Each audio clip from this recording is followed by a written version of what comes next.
And one day, just like that, we shut our eyes for the last time. And that would be it. Game over. And there's a pretty good chance that there's nothing after that.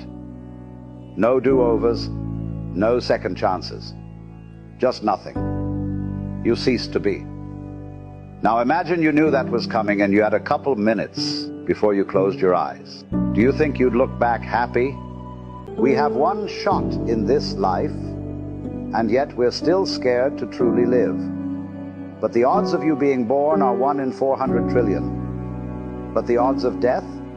Certain. Yet we treat life like the certainty. Tomorrow always comes, right?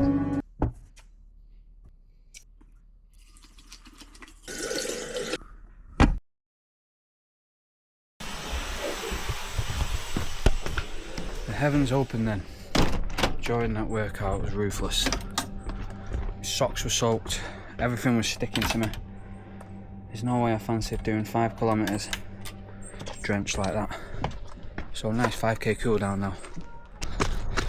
But that takes my volume for today to 15 kilometers, and I'm on for a 95 kilometer week.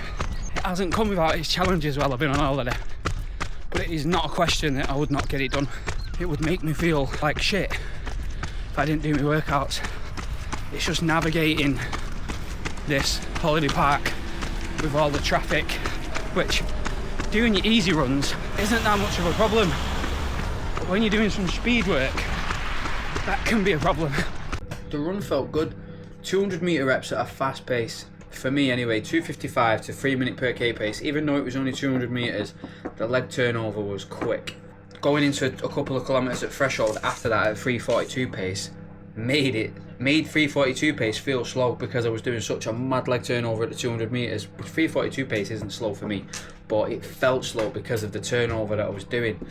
So that felt good. It felt good that it felt slow, if you get what I mean. 5 kilometer warm up, 5 kilometer cool down, 15k for the day. Good volume, good training. Got the 4 running distances. You've got the 5k, the 10k, the half marathon, the marathon. My 5k PB 18:04 2019. I got 18:05 in February at the same park run. I'll come back to the 5k at some point. I was only 1 second off. The half marathon, Winslow half marathon, 1 hour 20 minutes 32 seconds. I blitzed my half marathon PB in March. I'm going for the 10k PB in 3 weeks. I will get it. I've got full confidence that I will dip under 37 minutes in 3 weeks. It's just a question of how much by. As long as I continue to do the right things outside of training, continue to do the hard training, manage my weight, my sit-ups and my core work, I'm actually like really happy with my sit-ups at the minute and my core work, but I need to keep it going. My running weight at the last few years have been around about 14 and a half to the just under 15 stone. Right now I'm 13 stone flat, 83 kilo. I'll do a few more races after the Winslow 10k.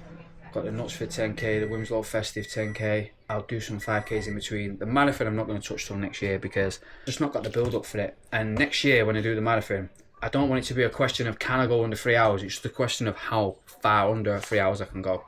As long as I do the right things and I keep doing the training, I should be okay. I love the marathon stuff, but when I get to it and I start training and start doing marathon specific workouts again, like I said, I don't want it to be, oh, will I break 3 hours? I just want it to be a question of how far under 3 hours I'm going to go, and really roll the dice on that and get a decent marathon time. This My Protein chicken is decent. Get this, chill out. I'll have a couple of vodkas because I am on holiday, and enjoy the last of my holidays. Bosh. But fitness feels good, physique feels good, and I'm managing everything pretty well at the minute. So no complaints. No complaints. Start this long run Sunday. Progression run, so 40 minutes between 4:40 and 5 minute pace, then another 40 minutes between 4:40 and 4:20 pace, and today is going to be the latter of it both. It's going to be 40 minutes at 5 minute pace and 40 minutes at 4:40 pace, because I can't be bothered. Running up here has had its challenges throughout the week, 100%.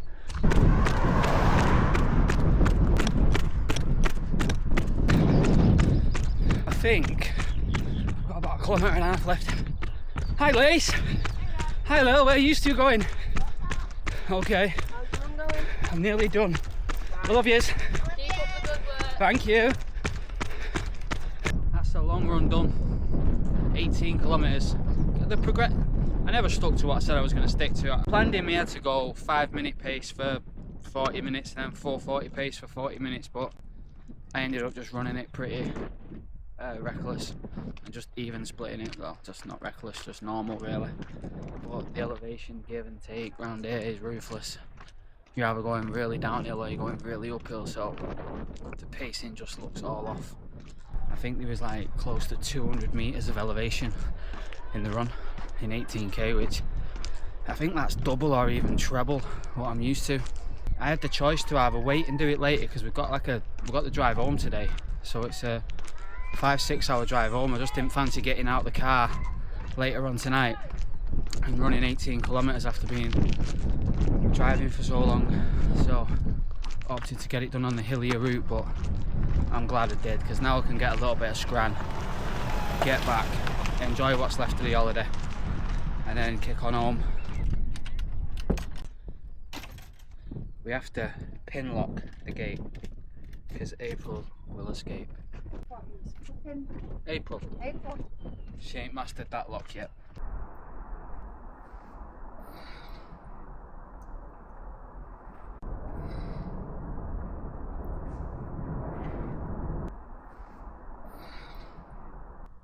Today I've got a hill session. Now, hill session is 5 700 metre reps up a hill, fully recovered before each rep. I've got a 5k warm up and a 5k cool down, so I should have some pretty decent volume today.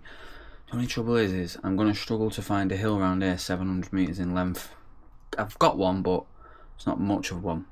But anyway, hill reps are good. I don't do enough of them. I've done, not last week, the week before, I did some hill reps. I basically did hill reps last week on holiday, and I've got some more hill reps on the training plan this week, so I'm looking forward to getting it done. I'm going to get ready now and then get the workout on the go. How's it going, son? Right, I want 2 nugget Happy Meals, chicken nugget Happy Meals. Right. One with a milkshake and one with whatever for Jackson, so fruit shoot. A chicken strip meal. Anything else? Yeah, like a double plain cheeseburger for Lisa. Yeah, that's it, mate. Alright, see you in a bit, pal. I didn't film the interval session, obviously, because I am here in the car. Alright, Brev. Right, there you go. What time you finishing? 10? 10 o'clock, yeah. Right. If it changes, let me know. Never got a chance to film the hill session, obviously, because I'm here in the car. But you have to be in the right frame of mind to do these sessions and film them at the same time. And today I wasn't in that right frame of mind. It was chucking it down.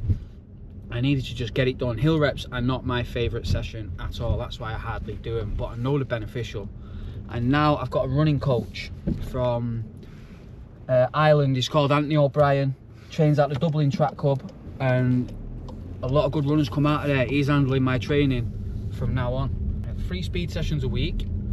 And I'm getting in some good volume. So I've got like hills today, I've got a threshold on Thursday, I've got kilometre repeats on Saturday, and then the long run on Sunday. So I'm interested to see how this 3 speed sessions a week goes, because I've always trained 2 speed sessions a week, and to be fair, it's going well. I've done back-to-back weeks of over 90 kilometres, and usually I'll get an 80 kilometre week and I'll be burnt at the end of the week because I'm running my easy runs a little bit too hard and I'm not recovering enough, and I'm doing hard speed sessions as well. This training's a little bit different, but it seems to be working out right. But anyway, going back to the hill session, I managed to find a 630 metre hill, which is pretty decent round here. The first rep up it was around about 340 pace kilometre. And then the second rep was like 338. and then the next 3 reps after that was like 3:36 pace. I wasn't really focusing on pace. I was just, the first 2 or 3 I was just focusing on effort, because I don't want to ruin my hamstrings. And it worked out fine. I think 5 kilometer warm up, and then the session was 5.7 kilometers, and then the 5k cool down. Big volume for the day, man. So I'm happy with it. Oh, shout out to these boys as well, Mucka Clothing. They sent me a couple of hoodies, grey one and a black one. A local firm from Manchester, so get behind them, support them. Father and son started their own business, reached out and said, if I send you a couple of hoodies, will you wear them and all this stuff? And then, to be fair, I got them, and the premium gear, they're nice. So give them a follow if you can, or if you're interested in that kind of stuff. And another thing, another company as well that I want to plug, that have always been good to me, Figure 8. They've sent me a load of bath salts, Epsom bath salts, and a load of shower gels, and I've been using them after every hard session. Whether I train in the morning at 6 in the morning, 5 in the morning, 4 in the morning, after a hard session, I will get a bath with the Epsom bath salts, and I will soak my body in it for at least 15 minutes, which is tough because I usually have hot baths, but I just soak my body in it with the Epsom bath salts. And I'm not saying it works wonders and it makes you recover, but I'm feeling good, and it's something that I'm just doing now after every hard session. And the shower gels are decent anyway, I use them all the time, but the bath salts are solid. Plus they do their own clothing line as well, and they've got their own little running community going on over there, so they're a good page to follow and a good thing to get involved in. But yeah, I'm feeling good about my training. I'm pretty confident now that I will PB in Wilmslow. I've not been as confident as the last time I was this confident was the Wilmslow half in March, where I said I was going to run 1 hour 20 and I ran 1 hour 20. I'm pretty confident I'm going to run 36 minutes in the 10k in a couple of weeks.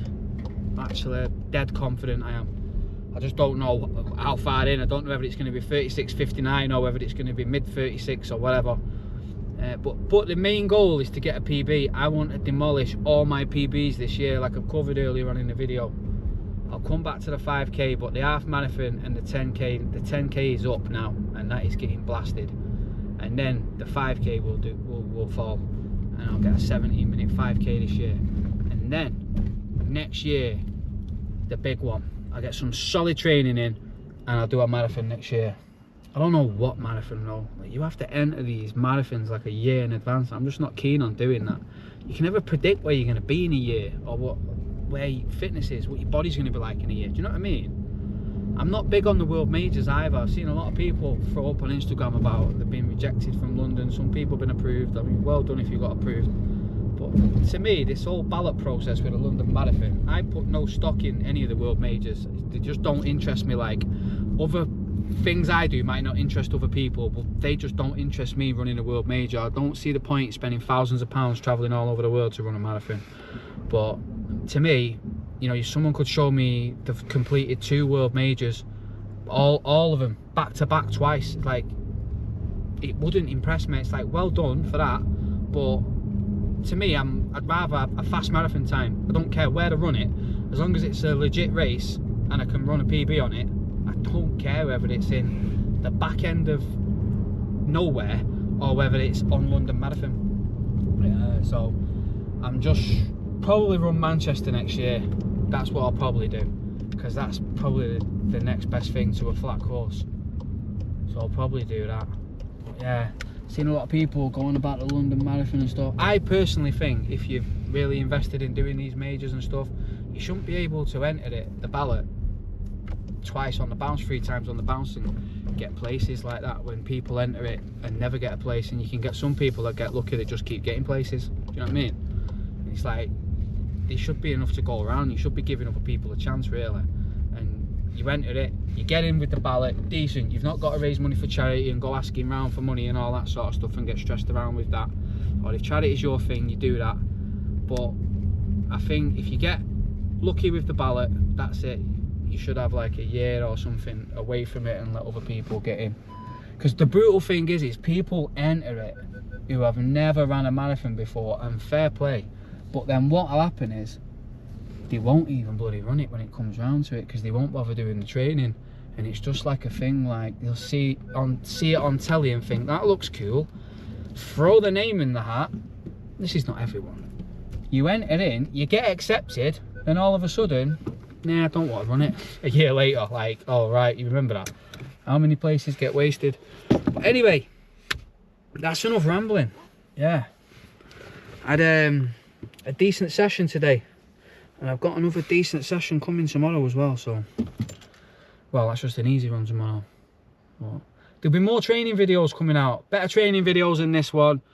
I've just thrown this video together. And I'll make a decent one. And then I'll get back to the bus driving stuff. And I want to try and do... Now I free up a bit of time with the training. I want to try and do a bus driving video and a training video each week. So 2 videos a week. Because the amount of parents that have come up to me, parents, and said, my kid watches your channel and they want to grow up and be a bus driver, it blows my mind, honestly. People all the time, mad. And you got a young audience watching you. That's a bit heavy as well when you think about that, how many people that are young watching your channel, because you just don't think about that when I'm driving the bus or when I'm training. It's like, I just think people my age watching it. So I have to be careful what I you know, what I do on the channel as well, because I've got young guys on me. And if I can inspire people to train and run and get into fitness, that is a bonus. That is a bonus that I'll be very happy with. Anyway, I'm going to take this McDonald's in now and let the kids have something to eat. A nice treat after coming back off holiday. Saves me cooking as well.